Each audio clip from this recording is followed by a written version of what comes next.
Today, homeschooling veteran and author Phyllis Wheeler and and homeschooling mom Sarah Boble are here to prepare you for your next trip to the library.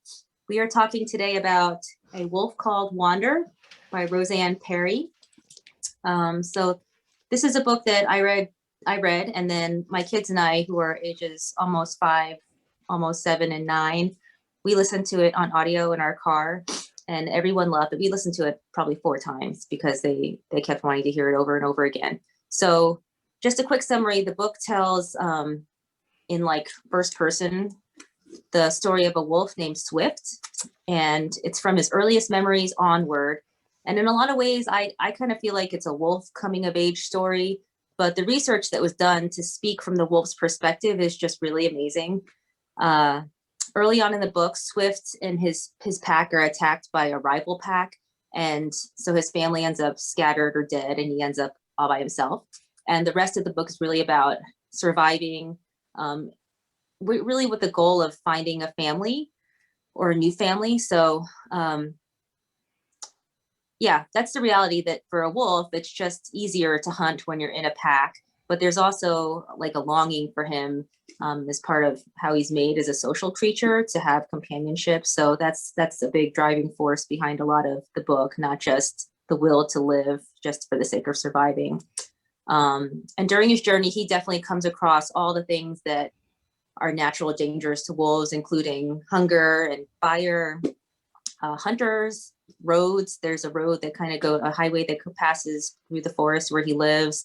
And being alone exacerbates the dangers for him. So as you're reading, you're really driven forward by the story of his search for family, and in part also his courage to keep going. The other thing that I really like about the actual book that the audio doesn't have is it has some really beautiful illustrations throughout the book. I don't know if the author did these because it doesn't say anything about separate illustrator, but they're really, really pretty. Yeah. So do you have any questions, Phyllis?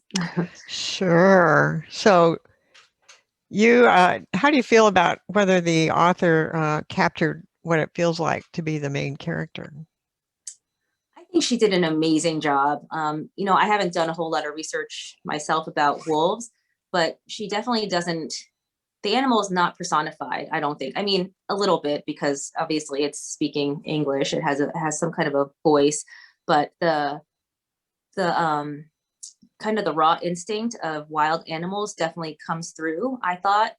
And so I don't know if people are familiar with Thornton Burgess. He wrote a lot of books for younger kids, and they use narrative to teach about animals and their behaviors. And this to me was like Thornton Burgess 10.0, where it was, longer and the story was more exciting and detailed than Thornton Burgess books, but it did such a good job of just teaching the reader about wolves and what they're motivated by and how they like to live, and about their instincts and patterns of life and behavior.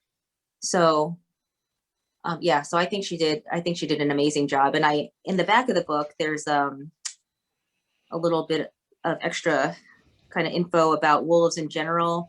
And the story was based on a real life wolf that was caught and tagged in Oregon and then set free so that researchers could learn more about wolves and their behaviors and their traveling patterns. So we're going to talk to her in a little while and hopefully hear more about where some of that came from for her writing the book.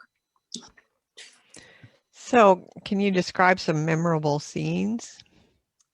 Well, for me, I think just because this wasn't completely expected, which might have been silly on my part, because he's a wild animal, and she doesn't sugarcoat any of the things that are reality, or harsh reality we would call it, about living in the wild. So the kill scenes where the pack is chasing down their prey and then like devouring it, those were pretty memorable for me.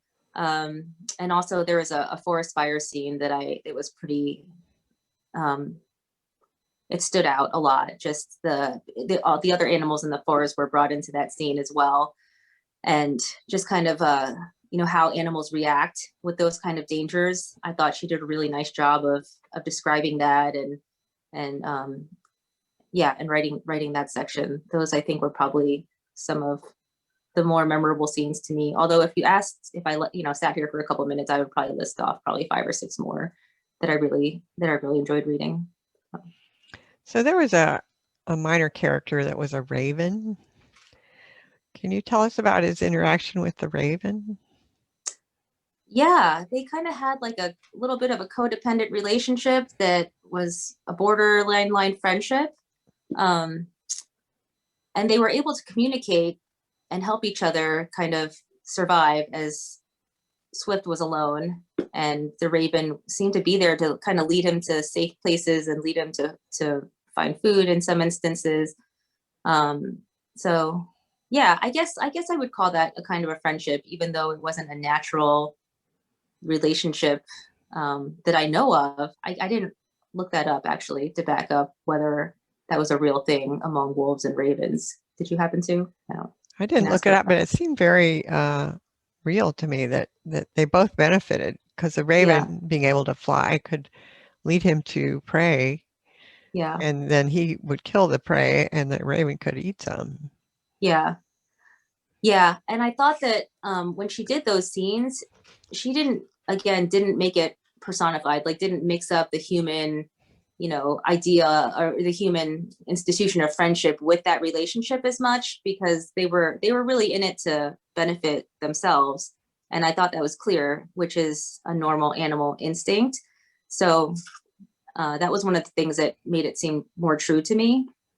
And that I appreciated about it, because it just turned it into, instead of going veering into the fairy tale, genre, it still seemed like more of a written documentary about wolves and ravens. So I know that ranchers out west don't want wolves around because they might eat their livestock. So was this wolf doing that? No, he and his pack had a kind of a code, I felt like, about what they were allowed to eat, and what was right for a wild wolf to eat. And I remember very early on, that was really important for the pack leader, Swift's father, to teach his pups about. Although there were some rogue wolves who seemed to not have kind of that inner compass, or not have that taught to them. And there was a pair in the story also who I think they were supposed to be brothers, who would just kind of willy-nilly kill anything and eat it. And Swift was just appalled, and it seemed like those were the wolves that just didn't have a good upbringing. They didn't have the influence of a pack, of a family to sort of pass along the those messages. So that's also something I would like to ask the author about, like where that idea came from. Is it really, like, if wolves are in a pack, do they really avoid harming domesticated animals, or is that just a way to make this wolf in particular seem more honorable? So we like that section. We like listening to it, and just kind of the appreciation the wolves have for the life that's given to to sustain themselves, I guess. Right. It reminded me of Rudyard Kipling, that the Jungle Book. There's a code of activity called the Law of the Jungle. That just that really resonated with me. I like that. So I sort of see an echo of it here. So maybe right. Yeah, I don't know how real it is, but it certainly makes a good story. So that those two rogue wolves who kill livestock get their just desserts. Yeah. The ranchers shoot them. So, you know, yeah, it kind of validates the code. I think he even used the word honor, didn't he, in the book, when he talked about he talked about them and said they had no honor. I think Oh. he actually used that word to describe them. Hmm. So overall, do you have any likes and dislikes you want to mention? I think I overall love this book. We learned so much about wolves. The story just moved. There was the places where it seemed slow, it was supposed to feel slow. Like the places where he couldn't find water And it felt like for him, time was just dragging because he, was injured and needed time to heal. Like, I thought that the pace slowed down in those places because they were supposed to, but it didn't make it hard to read. And yeah, it just, I kind of had an appreciation for how hard it is to live in the wild. It's not, especially for a wolf, apparently it's not meant to be done alone. And the ending was really beautiful. And I love that he was just constantly in search of a family, of a companion to, not just so he could hunt an elk again, because he can't do that by himself, but he really longed for just a companion, like someone to make a new home with. So I thought it was really beautiful. Yeah. We loved it. 4 times we listened to it on audio. 4 times.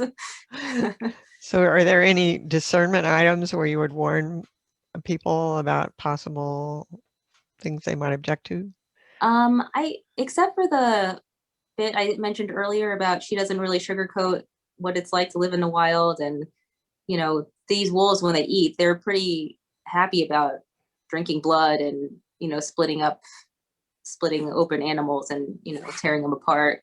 So if, anybody is kind of sensitive about that, then they might not, that might bother them. But like, it's my not kids really aren't bothered by gruesome. that at all. It's not gruesome. It's not gruesomely described or anything. Right. Yeah. Yeah. I don't think so either.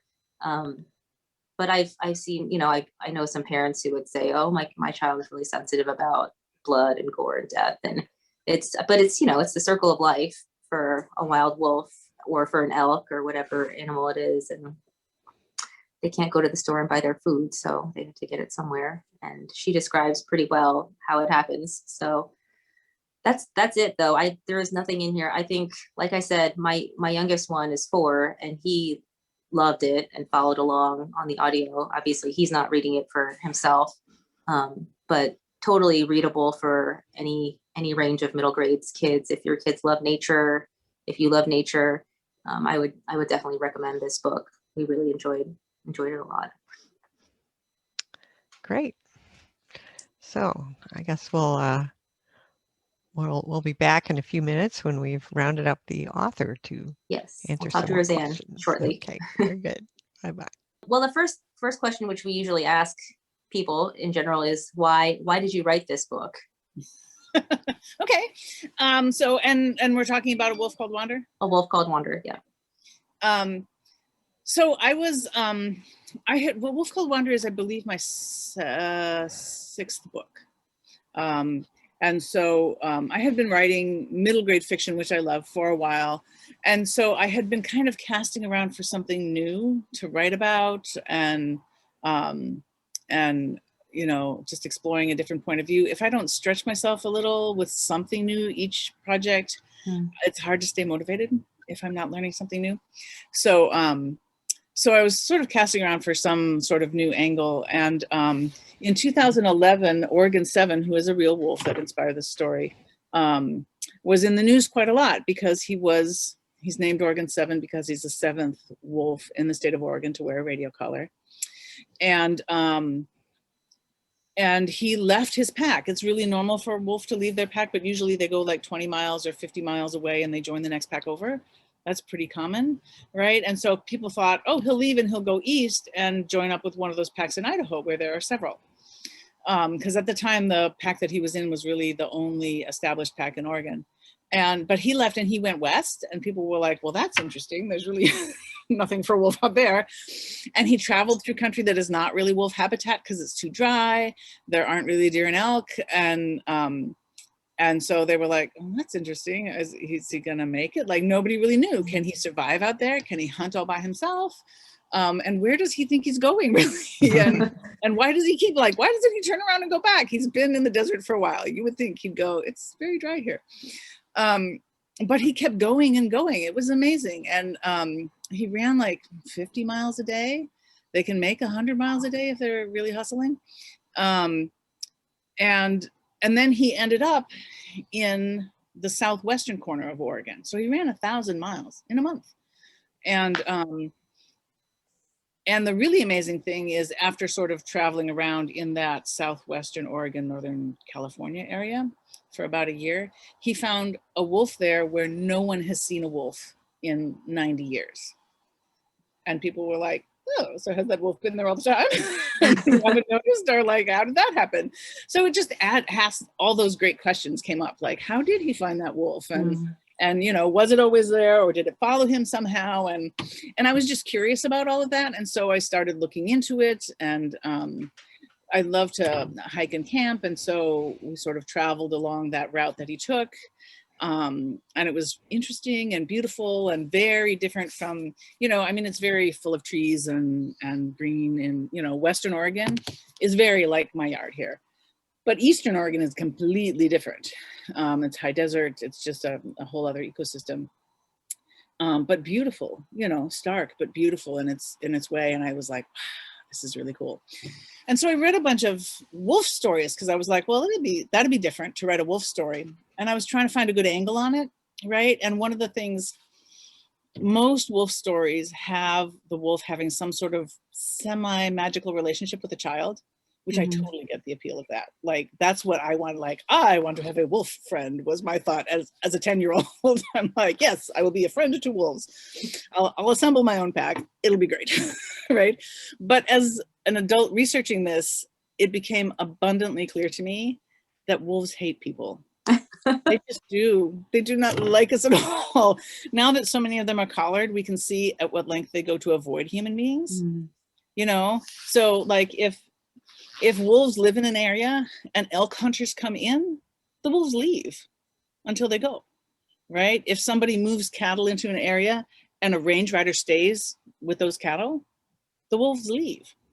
So I thought, oh, I wonder if it'd be possible to write a story about a wolf that was just wolves, that didn't have a human character. I wonder if I could write that in a way that would still be interesting to humans, right? So that was like my dare to myself, is, can I really sink into that wolf point of view and not have this sort of false human relationship, but really just sink into that, what does it mean to be a wolf? And so that was like my dare to myself. So it was fun.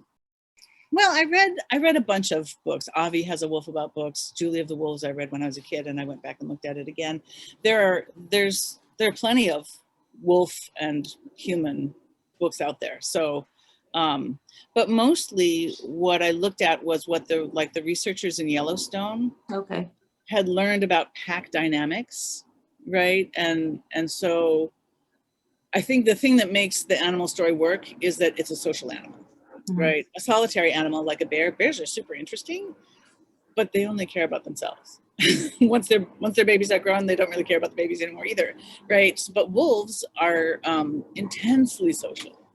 They really need each other, but they don't just need each other to hunt. They need each other for company. They need each other for companionship and reassurance, and their relationships within the pack are complex and interesting and kind of a little bit weirdly political. And so I was like, oh, there's a lot to unpack there, right? Their sense of loyalty to each other. And also the other thing that I thought was so interesting, because ranchers are rightly concerned about wolves predating on their livestock, right? But wolves eat what their parents teach them to eat.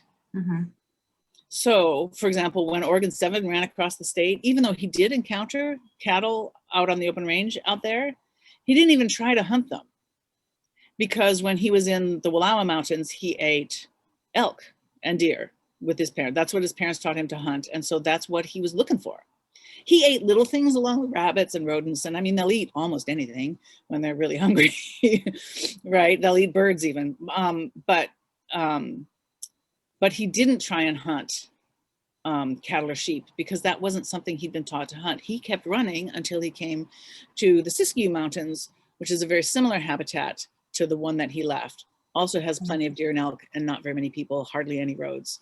And so he like ran to the right habitat for himself and then stayed there because it had what he needed, right? And so that was interesting to me too, that they were very,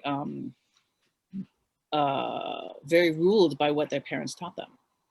So now, unfortunately, if their parents, you know, come across a lamb or a calf and kill it and go, ooh, that was both tasty and easy, it's really hard for them to unlearn that lesson, right? So the trick is not to get them to predate you know, you got to stop the first predation, because after that, the reform of a livestock eating wolf is hard, right? Yeah. But that was interesting. I mean, the extent to which they're bound by the family learning sort of suggested a culture Mm-hmm. to me. And so I thought, oh, I can work with that. You know, I can have him be guided by his memories of what he thinks the right thing to do is. Yeah. So. Can you tell us where the relationship with the raven came from? Was that something you researched, or? Yeah, it's actually true. They ravens and wolves are allies, and always have been. I mean, if you go back into the mythological history of North America, all tribes up and down North America and Canada have observed this relationship. Many people call it the raven, the wolf bird.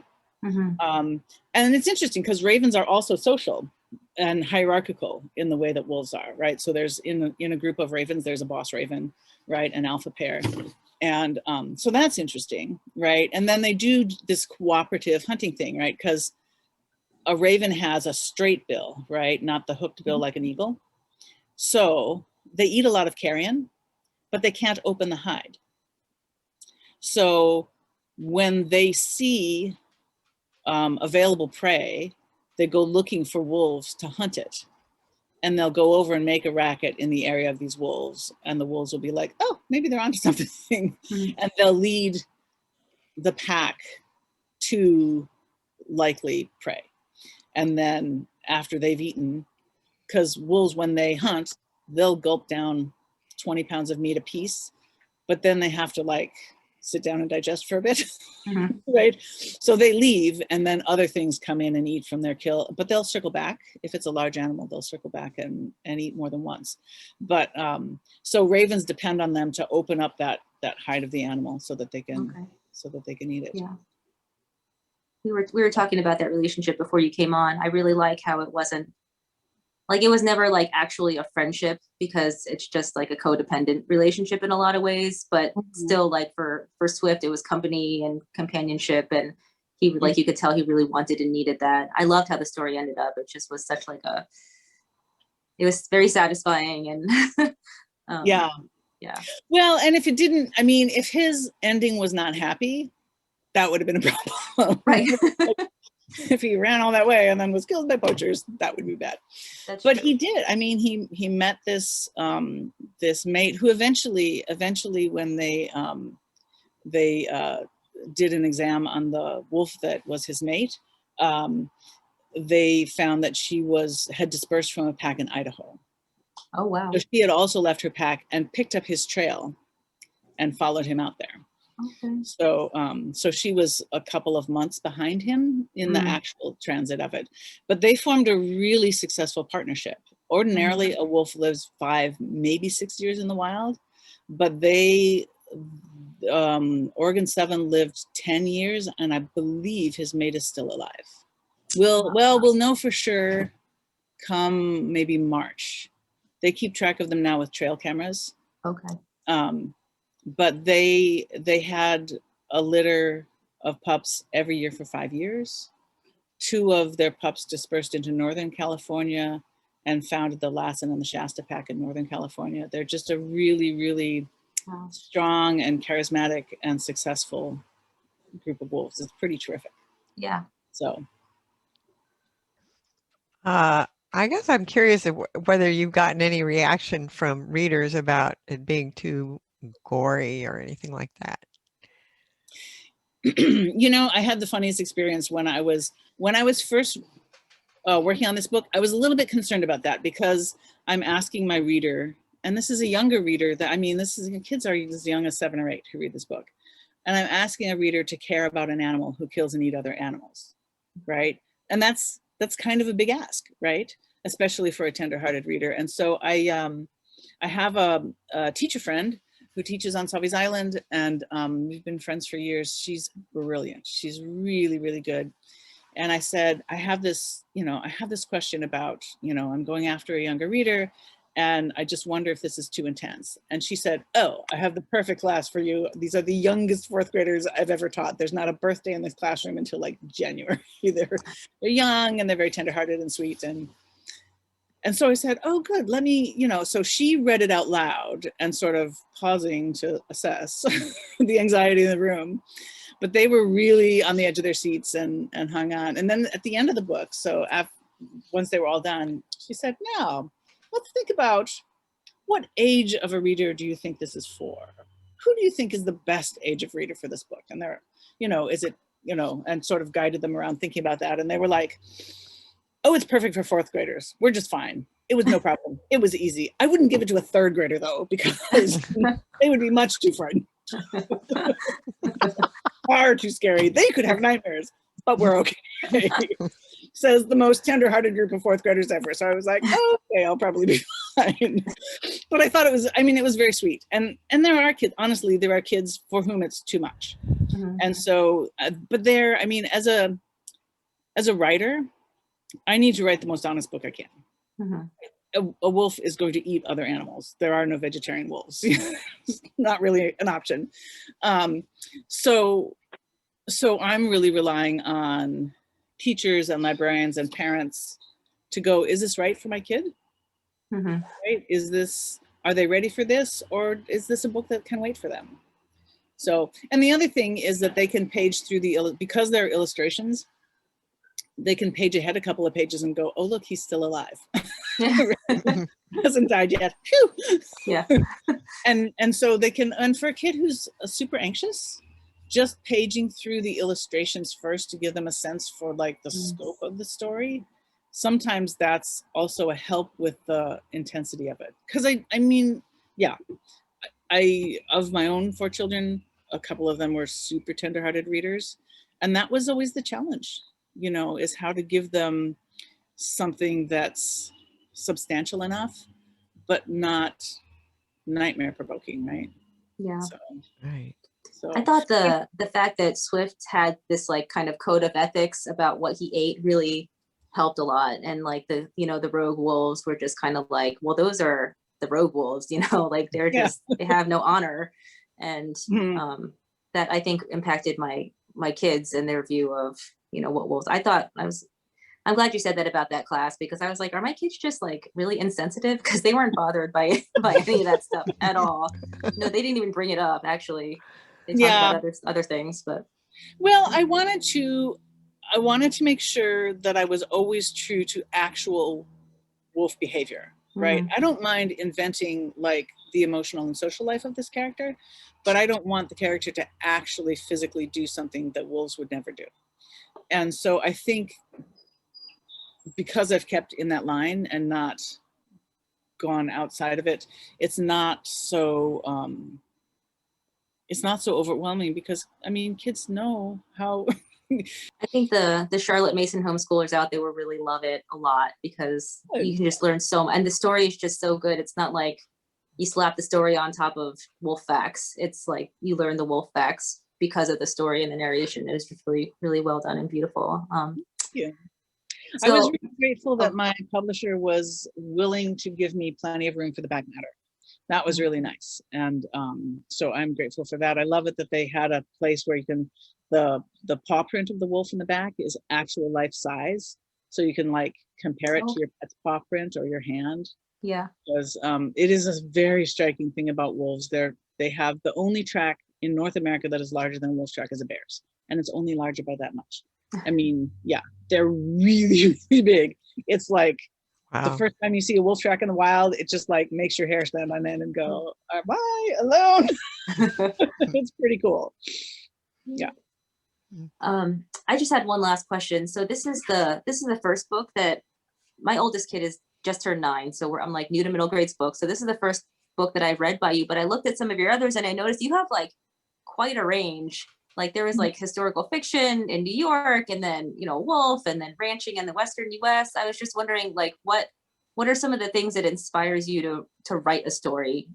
Like, is it just there's just so many beautiful things to talk about, or are there specific things that you really like when you see it, you're like, oh, this is something that I can write about, or I would like to write about? Yeah, I mean, every writer probably has 100 more ideas than they will ever have time in their life to write. And so I sort of try and look for a combination of what's the most interesting to me and what has a space in the market. Do you know what I mean? Like, Yeah. Well, make sure you dig into this, especially if you're a Charlotte Mason homeschooler, if you love nature, outdoors, want to learn about wolves without having to read a dictionary about wolves, please pick up A Wolf Called Wander. And I mean, I'm looking forward to reading your other books as well. The one about in the Western about ranching, I really was curious about that. So I think my daughter will enjoy that as well. So thank you for being with us. This is Rosanne Parry. And if you're interested in us, subscribe to Bringing Up Book Lovers, and we'll see you in a couple weeks. Thank you. thank you. Bye-bye. Bye.